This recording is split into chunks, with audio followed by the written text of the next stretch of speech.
Ya pemirsa, di studio kita juga sudah menghadirkan beberapa perwakilan ya dari teman-teman ojek online. Di depan saya sudah ada Pak Diki dan juga Pak Moranta. Mungkin saya ke Pak Diki terlebih dahulu. Pak Diki sudah sejak kapan berprofesi sebagai pengemudi ojek online?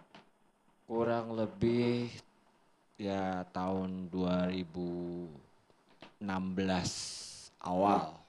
Itu saya di Uber, terus pindah ke Grab, transisi lagi Grab ke Gojek, transisi lagi ke Lalamove, Shopee dan sebagainya. Oke, sudah kurang lebih 8 tahun lah ya Pak ya. Tapi penghasilannya dalam sehari atau sebulan bisa mendapatkan berapa banyak? Kalau untuk yang dulu itu alhamdulillah masih bisa kita ngasih makan untuk 4-5 kepala. Tapi untuk sekarang boro-boro satu kepala aja udah bersyukur. Bunyi aplikasi aja, bunyi orderan aja kita udah bersyukur. Tapi kesininya untuk Argo itu sangat menyakitkan. Boleh disampaikan mungkin berapa jumlahnya? Kalau per hari, per bulan bisa dapat Kita berapa? kita nggak bisa menentukan berapa besok kita dapat sekian, menentukan nggak bisa. Karena di sini persaingan aplikasi itu banyak ya, Kak. Di sini ada Gojek, ada Grab, ada Shopee dan lain sebagainya. Oke. Itu satu.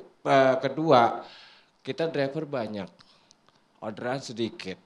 Ditambah lagi dengan harga argonya itu sendiri itu sudah sangat-sangat minim. Baik. Kita bawa duit 50.000 aja sehari, itu udah sujud syukur kita. 50.000 susah? Susahnya ampun. Oke, berarti ya 2 juta mungkin atau 4 juta bisa lah? Jangan bermimpi untuk 2 juta. 50.000 sehari, itu jangan bermimpi kita bisa ketemu. Oke, tapi kalau potongan dari aplikator bisa berapa persen? Bisa lebih dari 20%. Bullshit kalau misalnya bilang ada yang 20%, pas hitungannya bullshit. Silakan duduk ke sini, kita bicara bareng-bareng. Hitungan silakan. Kilometernya berapa?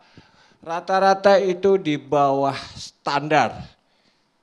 Saya yang bicara, saya ngejalanin, saya yang ngalamin di jalan. Sampai tidak 30, 40 lebih? Pernah lebih dari segitu? Ya. Paling tinggi pernah merasakan potongannya berapa banyak? Kurang lebih 30%. 30%. Betul. Tapi itu fix, setiap hari akan potongan Ya, 30%? seperti itu. Atau berubah-ubah sewaktu-waktu? Enggak, itu fix. Jadi kalau orderan sekitar 60.000 tertera di aplikasi, kita itu ada yang namanya sistem non tunai dan tunai. Itu memang 60.000 itu kita tunai, itu memang ada 60.000. Tapi kita saldo kita yang di aplikasi itu berkurangnya sekitar 20.000.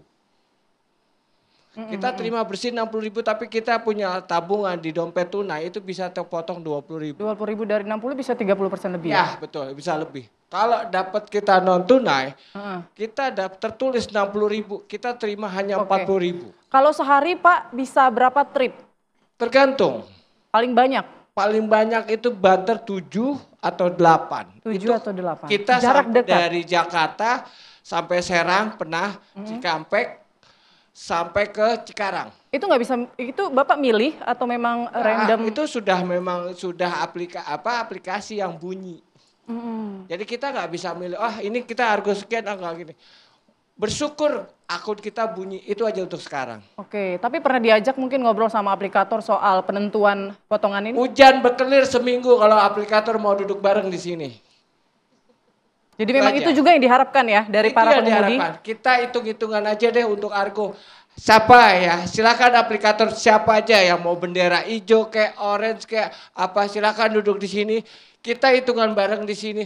Berapa potongannya? Kita bicara jujur. Ayo kita bicara jujur. Berapa potongannya? Kalau memang 20%, ayo kita hitungkan. Kebetulan ada bapak-bapak sini yang mungkin lebih pandai, yang lebih mengetahui kebijakan. Silakan. Saya berharap aplikator yang melihat saya, silakan datang ke sini, saya tunggu. Silakan kita bicara untuk masalah Argo. Baik, terima kasih Pak Diki. Saya mau langsung ke Pak Dharma. Pak Dharma, kalau kita dengarkan tadi ya, bagaimana nasib para pengemudi ojek online ini tampaknya makin sulit. Apa sih yang membuat mereka kayaknya nggak punya daya tawar begitu ke aplikator? Iya, sebetulnya tahun lalu Dirjen Perhubungan Darat ngumpulin kami dipertemukan kami ini sejumlah pengamat dan dipertemukan dengan teman-teman aplikator. Ada Gojek, ada Grab, ada Maxim, ada e-driver, in-driver ya.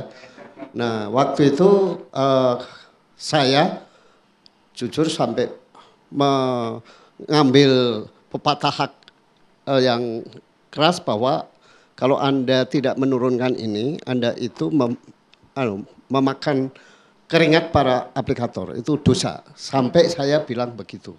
Supaya apa? Supaya turun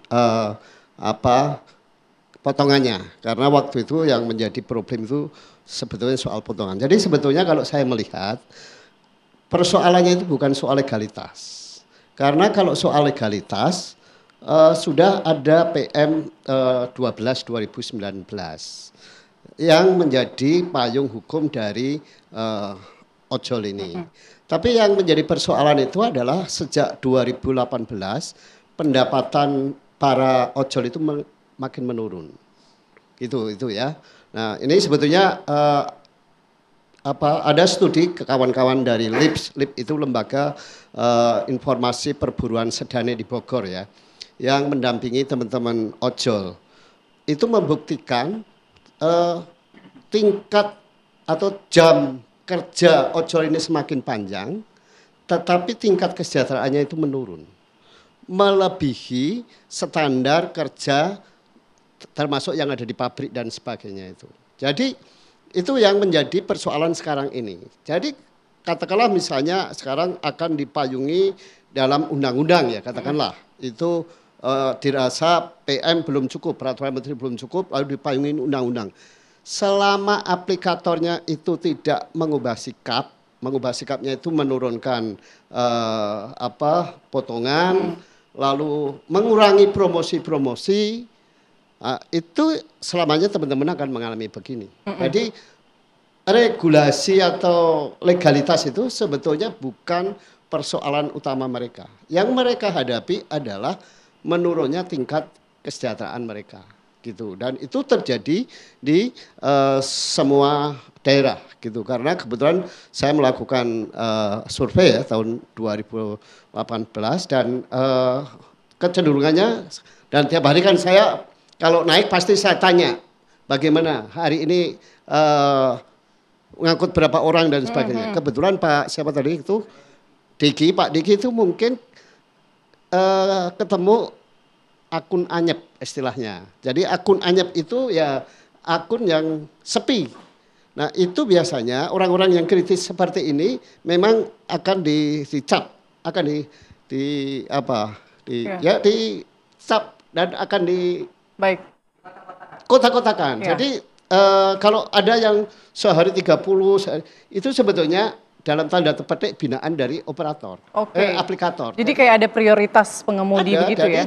Di antara driver-driver ini nanti kan Mas Igun bisa bicara, itu ada yang menjadi peliharaan aplikator, dan itu pasti akan banyak, sehari bisa 20 sampai 30, tetapi juga ada yang dihindari oleh aplikator.